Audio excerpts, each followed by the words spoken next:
In the past, we've only used Lightroom to organize our pictures, and then we've gone to the original image file and opened that up in Photoshop and edited those through Camera Raw. What we're going to do today is we're actually going to use Lightroom to edit our pictures just as a preliminary edit before bringing them into Photoshop. So I'm going to show you how to do that, and then we're going to export them from Lightroom, and then we are going to get started in Photoshop. So the first thing we need to do is import our pictures. So let's go to Lightroom. This is my super cute nephew, so you're welcome. Click File, Import. Oh, that was Export. Click File, Import Photos and Videos, and then navigate to where we've saved our pictures.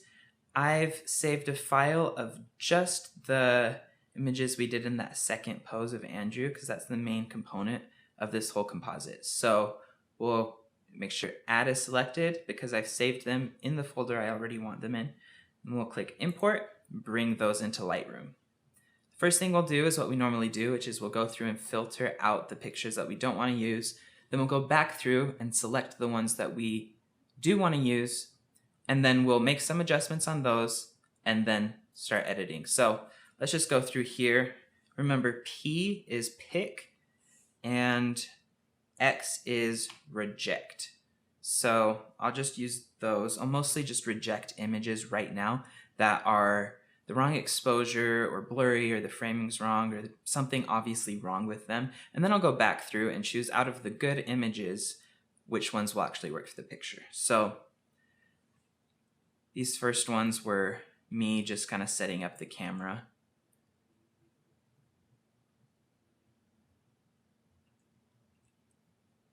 For some of these, the flash in the background didn't go off, but it's kind of cool because now you can compare the difference between the ones where there's a background flash and the ones where there's no background flash. You can see how much easier this picture is going to be to cut out in Photoshop. That is like something, I don't know, like the arm here, that's something you could do with like a couple clicks in Photoshop and get a perfect selection.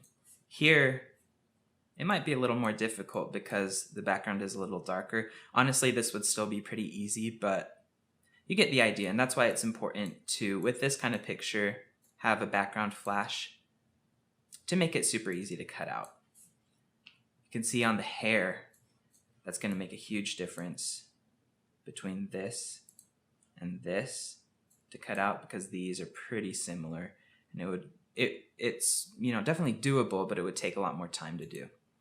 That's just one of those things where knowing how to shoot really makes you look like you're better at compositing in Photoshop, because if you shoot right, do everything correctly, set up your lighting correctly, you just know the basic principles of shooting for composite photography,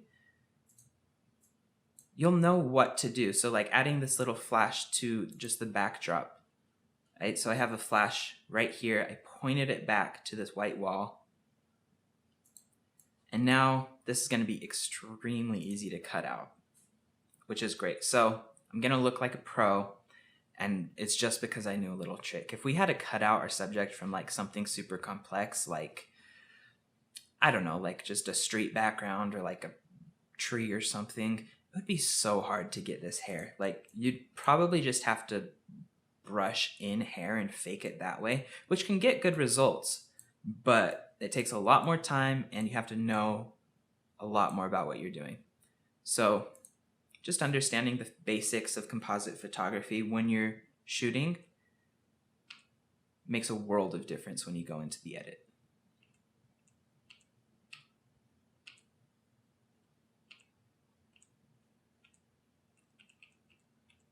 So I'm not choosing my favorites yet.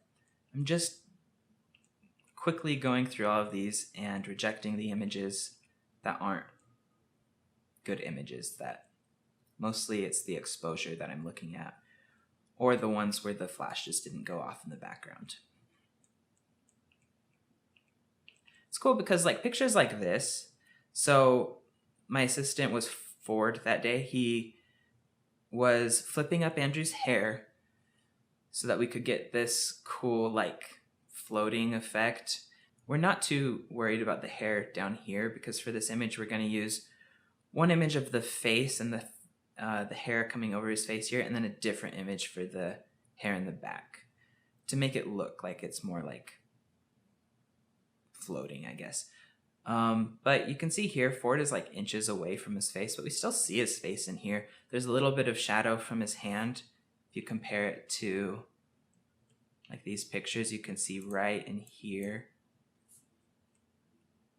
the lighting's different. But if you didn't know that, and I just used this image and brought that into Photoshop, we'd get a good result. So I don't need to reject that because of the arm, even though it's just inches away.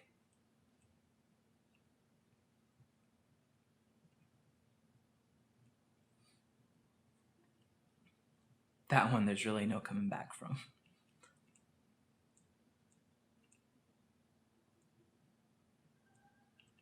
Okay, that one looks kind of like a World War II salute. So I'm gonna reject that because I don't want to have to. Also, I don't like it, but you know, if there's anything awkward in your images that you just don't want to have to accidentally like forget about. A lot of times when you're compositing, you're looking at a picture for so long that if something gave you an impression when you first saw it, but then you've kind of like looked at it again and gotten used to it, you don't realize that it's weird anymore. So if I put this picture in, that would kind of look weird, and I don't want that. So I'm just gonna deselect it now. When I have that first gut instinct to say, doesn't look right to me, I'll get rid of that. Some of these images where the cloth is going like in between his legs here, it looks kind of awkward as well. So I definitely don't want that when I'm looking through images to choose for the legs. For this right now, I'm looking at the arms, the head, the torso, and then I'll probably cut right along here for a different image for the legs. So this is obviously not a leg image that I would use, but I could use like his face here, you know. I don't want to rule it out just because the legs are bad. I have a lot of other options where I just focused on the posing for the legs that I'll choose from then. So don't need to worry about that. Again, I'm going to deselect that one.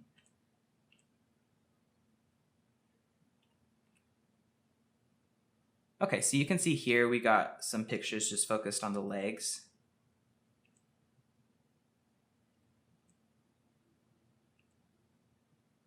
And then here we had Ford pull up the fabric on a shirt and drop it so it would look more weightless. This one's not a very good example, but here you can see it kind of looks like it's floating. So these are good. I want to keep all these in here. I don't have to worry too much about the arms or the head. I'm mostly focused on like this right here. And I guess the legs too, because a lot of these would be good for the legs. Okay, so now I've deselected a lot of the images I don't want. What I'll do now is I'll turn my filters on down here. Click flagged. And now I can select what I want to see. So I didn't choose any images as like pics. I didn't press P to flag any images, but I only went through and deselected images. So I'll choose to show my flagged and non-flagged images, but not my deselected images. If I did that, you'd see them here. I don't want to have to deal with filtering through those again, so I'll just turn that off. And now when I deselect an image, it'll just disappear from my view at the bottom. Okay, so these pictures, there's really nothing here. These are when we were starting, so I'm gonna reject some of these. You can see when I reject them, it's showing up here, push X, and then it's gone. I can't like go back to it. If I wanted to see it, I would have to show my rejected images again. And this is helpful just when you're going through and filtering out pictures you don't want to use. So now I'm looking more at him, at the actual pose. There are like 3 or 4 main elements to this picture. So we have the legs, we have like the torso and the arms, we also have the face, and then we have the hair for the back of the head. And those images put together are going to make this part of the image, which is Andrew. So if there is one of those elements that works through these pictures, like obviously this wouldn't be a good picture for the overall composite, but maybe I would want to use like this back arm or something. And so I could keep it around if I did. I know I don't, so I'll just deselect that. Like some of these, like, yeah, the legs aren't great, right? It's not a dramatic pose for these. The cloth is just kind of hanging down here. But if I cut it like right here at the arms, I could use the arms and maybe like his face there.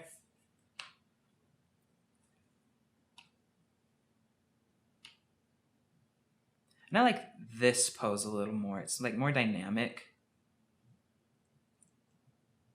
So I'll pick that. And then, yeah, I like these ones because these three are pretty similar. But I like these ones because what I'll probably do is I'll go through and I'll cut out the arm right at this line. It's a pretty sharp line that'll be pretty easy to cut out. And then I'll either like cut it out back here or blend it through here or blend the fabric here to whatever image we choose for the torso here and then for the legs. But just knowing that this will be easy to cut out is kind of one of the reasons I'm picking it, but also I like how it's more dynamic. It shows dimension. Okay, I don't really like these. Okay, so now we have the part where I zoomed in on his face. That's to capture the hair, but also the expression on his face. So we'll just go through these till we see something that'll look good. It took us a minute to really get the hose to work with the fan, and the fan wasn't very strong, so we had to kind of practice a little bit before we really got to something that would work. So this, I'll probably pick this because it looks, remember that he's kind of falling down through the water, so it would be pushing up against the back of his head. So like this area, especially right here, would probably look good for that.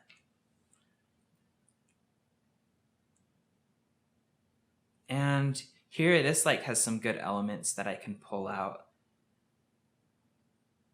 and use on my image. So I'll select this one. And so now I have this picture that has some cool strands of hair that are sharp, that'll be easy to cut out. And then I have this one that has the general shape back here that'll probably look pretty good. I might select one more.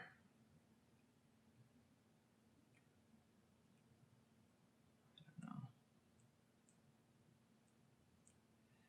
Honestly, I'm not super happy with the hair that we got in the back of his head. Didn't look great, so we're definitely gonna have to do some extra work to make that look good. Okay, I really like this one for his face. It's dramatic, he's kind of looking away, but it's covering his eyes. And when I show people his picture, they're gonna be like, wow, Gibson, you're really an artist. Which is what this is all about, attention. So make sure you're choosing the right pictures. Just kidding, I really did like that picture and that's why I picked it. Okay, so remember we have his face selected. We have some pictures just for the hair. Now we need the legs, and these poses for the legs are pretty good.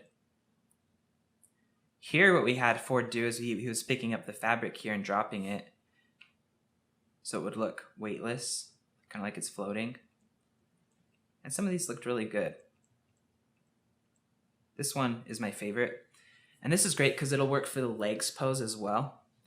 So remember I had that picture where his arm was coming in front of him. And then I can cut it out right around here, and this will be the rest of the picture. So select that.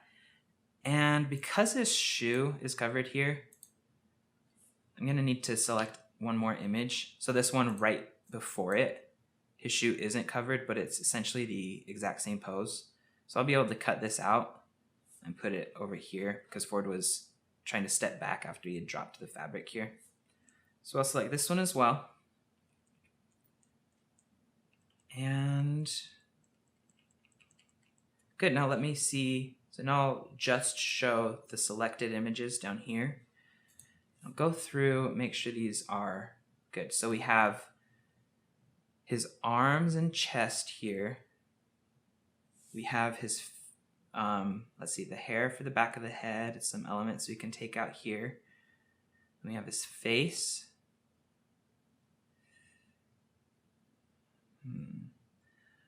So his head is tilted pretty far back here. And in this image, so it's going to have to be pasted right here.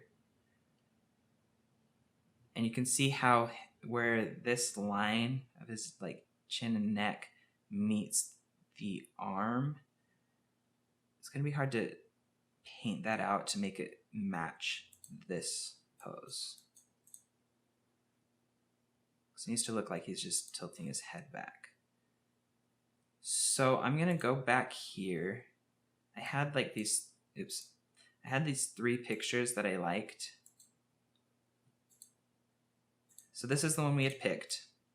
You can see his head is tilted up a little more. This one, his head is tilted back a little more, and it doesn't meet the arm at all. The arm comes back here, and then his shoulder kind of covers it. And this will be way easier to paste the other head on and make it look good. So I'll select this one. I'll unflag this one, and let's go back. So I have this picture here for his arms and upper body, and then the face is this one, and I can tell that it's going to be a good match. It'll be a lot easier to paste this on. We'll probably cut it out around right here. So follow a line about right there, and then blend the 2 images together. But to blend them together, we need to have something that will be able to blend without having to tweak the actual image or the pose. We might still have to tweak it, but like bring in some areas or just the mask or fake it somehow, but this will be a lot easier to do. Okay, so we have those, and then we have, let's see, oh yeah, we have the legs and torso here, and then this one's just for the foot. Okay, so these 6 images are our pictures, and what we're gonna do is we're now gonna go through and edit them. So I've been on the library tab here. That's good for selecting the images you want, going through them, but not actually making changes to the images. Now I'll click on develop. Under library, I could go to the side here and there's a quick develop option, but I want to develop, and now I have a lot more that I can do. So our first option here is to adjust the white balance of the image. I'm going to be changing the coloring of this image so much in Photoshop that I'm not too worried about it here. If I go to auto, I'm mostly working, like I'm not worried about the background at all or anything. I'm looking at the skin tones, and it looks pretty blue here. We're going to put him underwater, so maybe blue is a good thing. I don't know. We'll just put it to auto. And then under tone here, we can select some different options to adjust the like highlights, shadows, exposure, and stuff. So I'll click auto. You can see here in the hair, if I undo it, we get so much more detail. In the hair, it brought the shadows up a lot, which is something I usually like to do. You can see like his shoes, and in the jeans, if we undo that, they're kind of darkened out here. It just shows so much more detail. So we'll do that, and then I don't really want to adjust anything else. Again, the color isn't super important for these because we're going to be making him look pretty much just blue because he's going to be underwater. So I won't change that. I could come through here and add a curve and add some adjustments that way. I don't want to do that because I'm going to save that for Photoshop. And then there's some more specific options here. You can adjust the hue values of, so you can like target the reds, or we'll do the oranges so we can see it in his skin. If we target the oranges, we could make them like change the hue on just those, which you can get some really cool results from if you don't overdo it. But we're not going to do that right now. Just the hue of the highlights and the shadows. Work on the detail or noise reduction. Here's the lens correction option. This is really useful if you've shot a somewhat distorted image, like if you used a fisheye lens and it looked more like this and you wanted to just bring it down a little bit, you could do that here.